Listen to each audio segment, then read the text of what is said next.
Okay, now on the video number 2 for our lecture on the ontological argument. This lecture we're going to be looking at and assessing Anselm's version of the ontological argument, which I mentioned in the last lecture is a version of what philosophers call a indirect argument, or a reductio ad absurdum, a reduction to the absurdity, which I hope you remember from our first unit on logic and argumentation. Alright, well, a reductio ad absurdum argument, if you don't remember, purports to show that an objector's denial of a conclusion results in absurdity. So in a reductio, we begin by assuming, for the sake of argument, what our opponent holds. We assume that our opponent is correct. And then we demonstrate that a contradiction or other false statement follows from or is entailed by our opponent's position. And if such a contradiction or false statement does follow, then we conclude that the initial position that we assumed, our opponent's position, is false. So here's an example of a reductio ad absurdum. Let us suppose that Brick believes that there are four-sided triangles. Well, here's how you could respond to Brick. Let's assume for the sake of argument that there are four-sided triangles. Well, triangles are defined as polygons with no more and no less than three sides. That's the definition of a triangle. So, if Brick is correct, then there's a polygon with no more and no less than three sides that also has four sides. Okay, but that's a contradiction. Nothing has no more and no less than three sides and four sides. So, you conclude that there are no four-sided triangles. Well, Anselm's going to approach the topic of God's existence in a similar manner. He's going to begin by assuming the atheist's central thesis, that God does not exist. And then he's going to attempt to show that assuming the above leads to a contradiction. Well, let's just dive into it. First, Anselm's going to draw attention to the concept of God. God, and I think I mentioned this earlier, is what we'd say is the greatest possible being. That is, God is the sort of being in which there is nothing greater that can be conceived. So so there's nothing greater than God. That's just Theism 101. That follows from the concept of God. Anything greater than God would mean that what we initially took to be God is not God, and that thing that was greater than what we initially took to be God is God. And so on, etc. Well, the atheist understands this concept, and further would accept it as expressing what a being must be like if it is to be God. So the atheist would say, yeah, that's what I deny. I'm going to say there is not something that exists that satisfies that concept. Alright, well then, and again, so the atheist then can agree. If something is God, then nothing else is conceivably greater. It just so happens that nothing is God. There is no God. So the atheist understands the concept, just denies that anything satisfies that concept.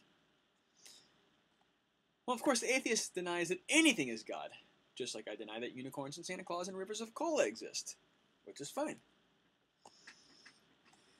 We can acknowledge, though, that God exists in the understanding, just as a river of cola or unicorns exists in the understanding.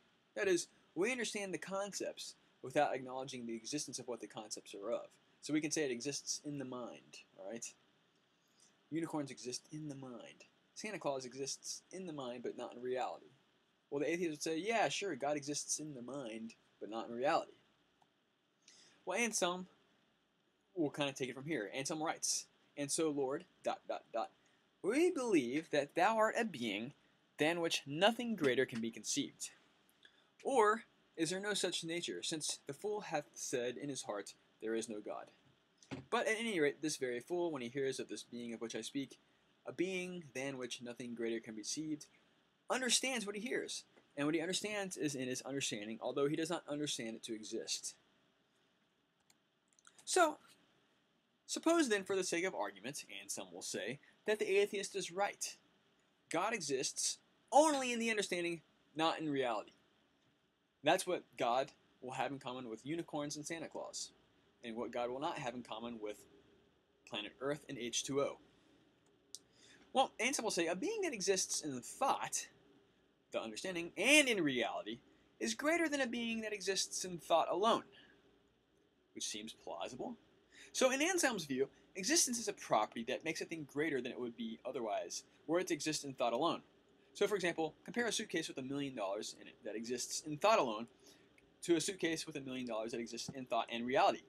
Anselm's point is that what exists in reality is going to be greater than what exists as a mere idea. And I think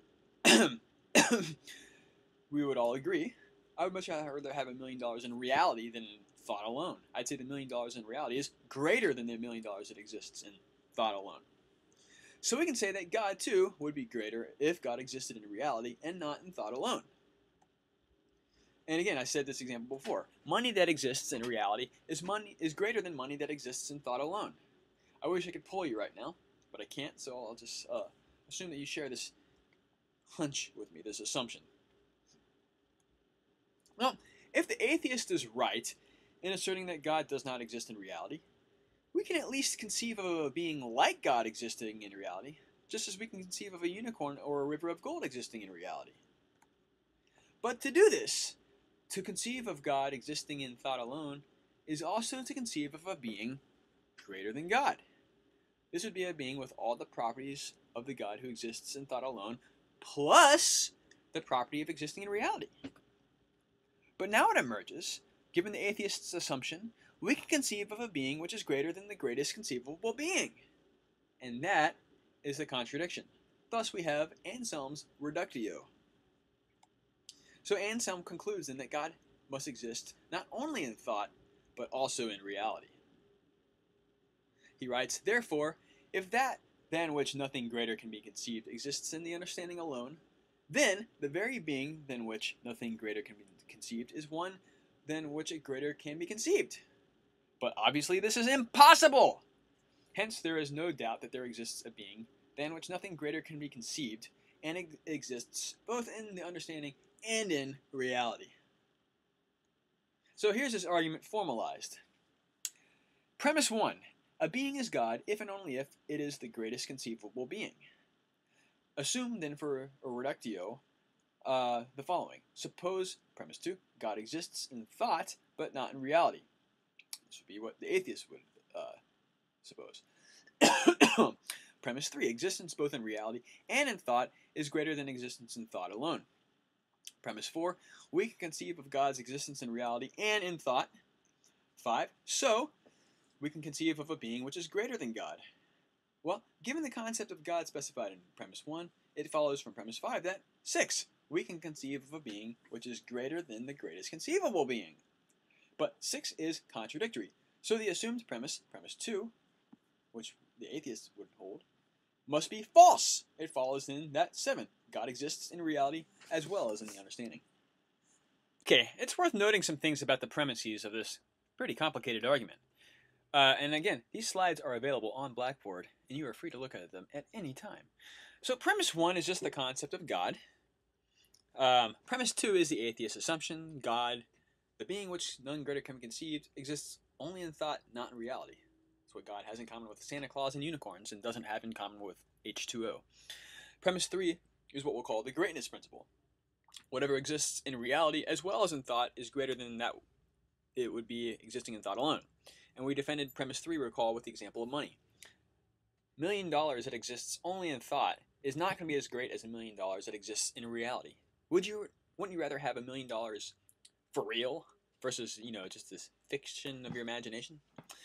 Premise 4 is the obvious premise that we can at least conceive of God existing in reality. That is, we can think of a being that exists not only in thought, but in reality as well. But then that being we are not thinking of is greater than the being we called God. And then thus it follows that we can conceive of a being greater than God, greater than the atheist's view of God existing in thought alone.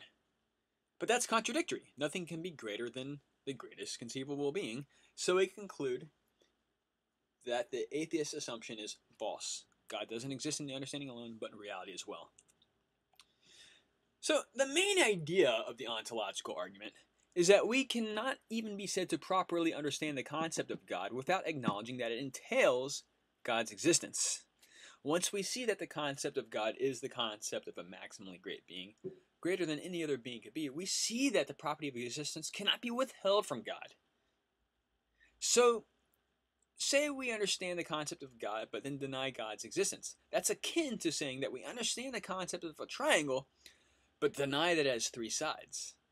Either we've said something contradictory, or we just don't understand the concept.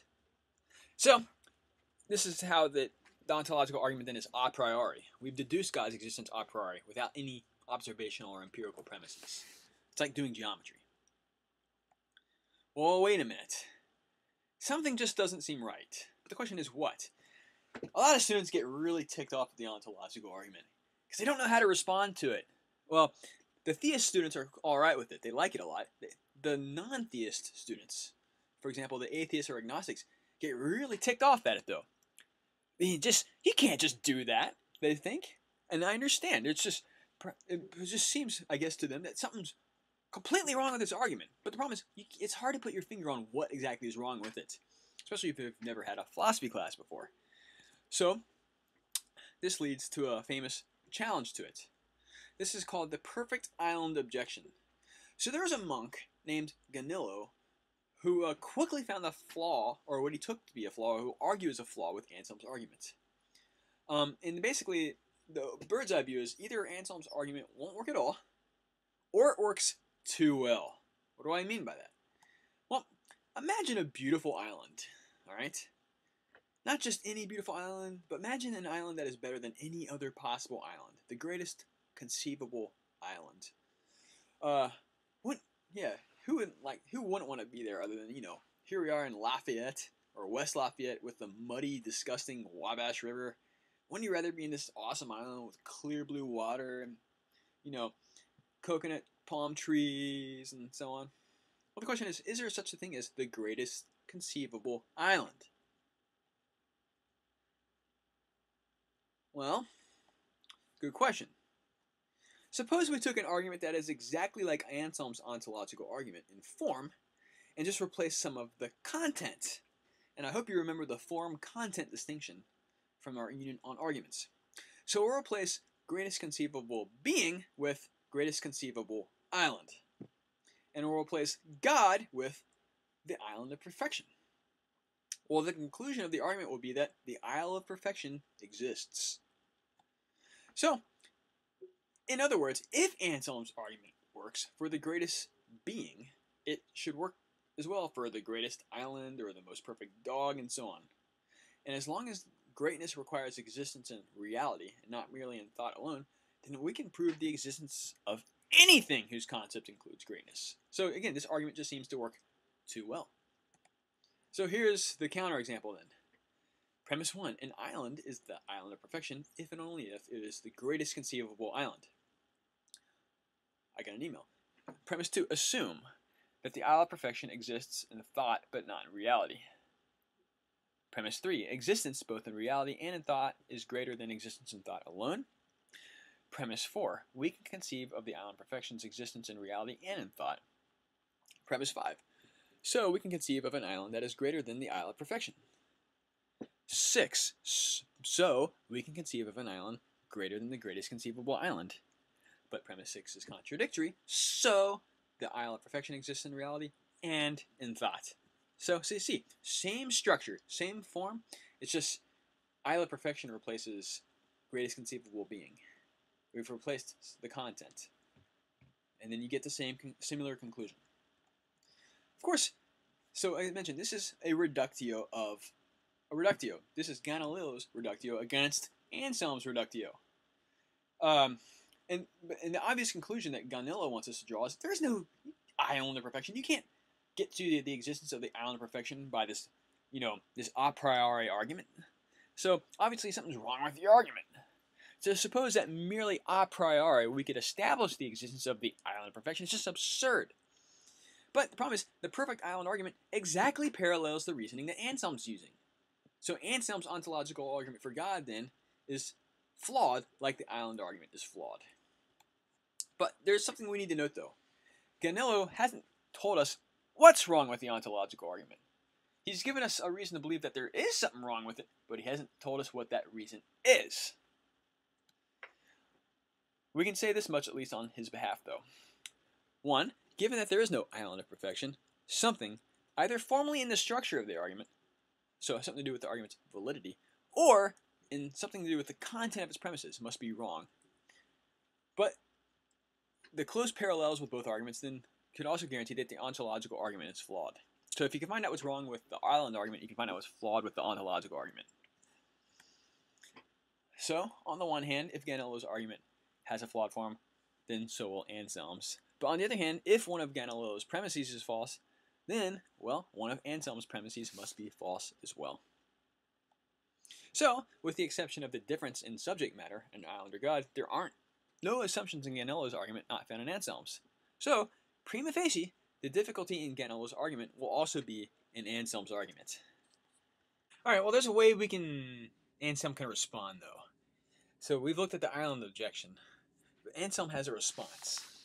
One, take note that there's many categories of beings. Some categories of beings are very restrictive. Others are more general, so there's differing degrees of generality. So, for example, the concept of a 29-foot tall palm tree with 6 coconuts is really specific, really restrictive but the concept of a living organism is much, much broader. And there are many things that are living organisms, while there are not many things that are 29-foot tall palm trees with 6 coconuts. Well, the concept of a thing, an object or a being, is our most general concept there is, because it doesn't specify a particular kind of thing. Everything satisfies the concept of being a thing, which is not to say that everything satisfies the concept of the thing. So, Anselm's argument is an argument for the existence of the greatest conceivable thing. But Ganello's argument, on the other hand, is an argument for the existence of the greatest conceivable being of a certain kind. An island, for example. Much more restrictive, much more specific. Much less things fall in that category. So perhaps then this is the difference that's a relevant difference. This is a relevant difference. For the defender of Anselm's ontological argument is right to point out that arguing from the greatest conceivable thing is very different from arguing for the greatest island, for example, or the greatest television show, or, we have things that are much more restrictive in their categories. Further, while we can make sense of the greatest possible being across the board, it's difficult to make sense of a thing of a certain kind being the greatest of that kind. For one could always conceive of a greater island. Yeah, for example, what would have to be the greatest island? I think I could always think of a better island. One more palm tree, one more luscious, awesome pool to swim in. There could always be something that makes it a little bit better. But that's for specific members of a kind, all right? So with respect to God, though, God's properties are what are called determinate properties. That is, there's a clear answer to the question, how blank must God be, powerful, knowledge, etc. The answer is, with God, it's always to the greatest degree possible, infinitely, all right? With respect to the isle of perfection, though, it's not at all clear whether or not there are these determinate properties. That is, there's not a clear answer to the question, how many blanks should the isle of perfection have? For example, how many coconut trees or dolphins or waterfalls? All right?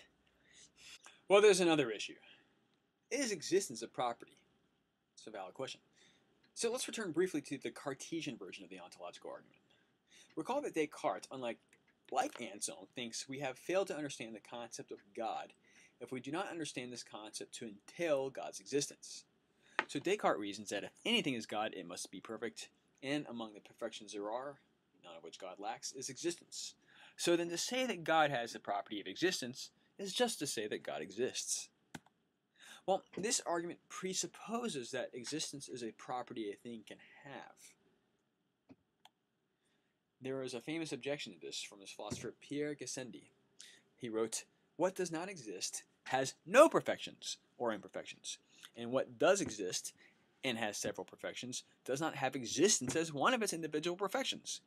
Rather, its existence is that in virtue of which both the thing itself and its perfections are existent, and that without which we cannot say that the thing possesses the perfections or the perfections are possessed by it." Well, Gassendi's point is that existence should not be considered just, one property among others that a thing might have. Instead, existence is a precondition for there being something to have properties.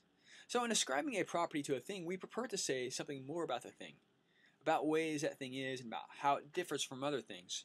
But to say that something exists doesn't really tell us anything more than that there are other things, that there exists something that have properties, whatever that might be. So suppose you placed a wanted advertisement in the local paper for a romantic partner, and you list the qualifications. This person must like children, must enjoy travel, and so on.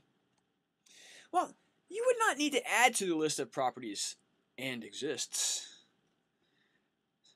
Try to imagine satisfying all of the above requirements, like sushi and travel, but not existing. So in this respect, then, existence is not a property a thing could have or lack. All of the previous considerations then apply to a being that meets the conditions for being God. If a being has the properties of omniscience, omnipotence, moral perfection, then yeah, it must exist. Nothing can have those properties and fail to exist. But it's a mistake to think that existence is just one property among others. So there is in effect no difference then, so says Gassendi, between the concept of a being that is omniscient, omnipotent, and morally perfect on the one hand, and a being that is omniscient, omnipotent, morally perfect, and existing on the other. Anything that satisfies the former will satisfy the latter, and vice versa. Well, to what extent then does Gassendi's existence isn't a property objection apply to Anselm? So this has been a critique of Descartes' argument, but does it cut at Anselm's argument? Recall, there's two ways Anselm's existing in reality could be understood. And, well, Gassendi's point's going to apply to both of them. First interpretation. X exists in reality means X has the property of existence. Well, then adding, quote, in reality would be redundant on this account, as reality just is the sum total of all that exists. So to speak of something not existing in reality is simply to assert that it lacks the property of existence. So this first interpretation is plausible. Recall the greatness principle in premise 3. Second, because Anselm's reply to the atheist suggests that we can conceive of a being having all the properties our atheist locates in the concept of God plus one more, existence. But Gassendi's point is that this is the wrong way to think about existence. Whatever lacks the property of existence can hardly be less great, since it just doesn't exist. There's no such thing that lacks existence, hence no thing that is less great than something that exists. We're talking about nothing. Not something with all these properties except for existence. We're talking about nothing. Well, there's a second interpretation of Anselm, which focuses on the distinction between existing in the understanding, existing in thought, and existing in reality. What does it mean for something to exist in the understanding but not in reality? Well, Anselm says that to conceive of something or to understand something is to have that something in the understanding, okay? So, to conceive of Santa Claus is to have Santa Claus in your understanding. We'll take the example of a painter when the painter first conceives of a painting, prior to actually painting. You could say that the painter's painting exists in thought, but not in reality. And then after the process of painting is completed, the painting can be said to exist also in reality. This then suggests a view to which there are different kinds or levels of existence. So, for example, unicorns and characters in a play by Shakespeare have a different kind of existence than a real fleshy, bloody, bony human being.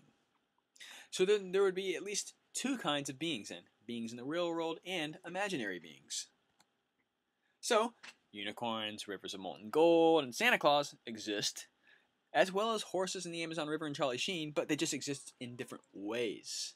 And further, you could argue that when we think about Santa or unicorns, there's got to be something about which you're thinking about. How can you think about Santa Claus unless there's something that you're thinking about? Alright? So then we say that unicorns are like horses, but with horns. We are saying something about something. There's got to be some object of our awareness. Some thing to which that refers. So, unicorns may not exist in reality in the same way that Charlie Sheen exists in reality, but they still exist. How? Well, in the understanding. Well, several points then. We can agree that there are different kinds of beings, without also insisting that there are different kinds of being. So to rephrase the above, existence isn't different just because there are different kinds of existence, existing things. Rather, to say that there are ways of existing seems rather like saying that there are ways of being a car, being a Ford or a Chevy, although that's not quite right. There are different kinds of cars, not ways of being a car. So if there are imaginary or fictional or impossible objects, they exist all in the same single sense of exists. Second, perhaps there are no imaginary or fictional objects. That is, maybe it's false that when we talk about unicorns, we're committing ourselves to the existence of unicorns. Unicorns don't have to exist for me to talk about unicorns and that talk be meaningful. Unicorns don't have to exist for me to think about unicorns and that thought be meaningful. So this claim then stems from the mistaken belief that when we use a noun or a subject term in everyday speech, we're committing ourselves to the existence of something answering to it. For example, the average family has 2.5 kids. Wait, I only see 4. Oh, there's the fifth half child. Dozer Moser. No. Does the truth of the claim that the average family has 2.5 kids require literal halves of kids' bodies? Of course not. Instead, the truth we express with those words is more complicated. It's not a truth about any family and their children. Instead, it's a mathematical fact. So the subject term average American family is like this useful fiction to abbreviate something more complicated. So, also, it's certainly true that unicorns, Santa Claus, and rivers of gold do not exist in reality. But there is something, the concepts or ideas of those entities, which do exist, and which may be the implicit subjects of common talk that we describe as talk about imaginary objects. These concepts are not like horses or the Pope, so that may be usefully described as not existing in the world but in the understanding. Thus, when we say that unicorns don't exist, there needn't be this fictional unicorn existing in some special sense about which I'm talking. Instead, we could be understood to be saying that there is nothing in the world that satisfies the conditions specified by our concept of a unicorn, which is different. So there are no such fictional or imaginary objects.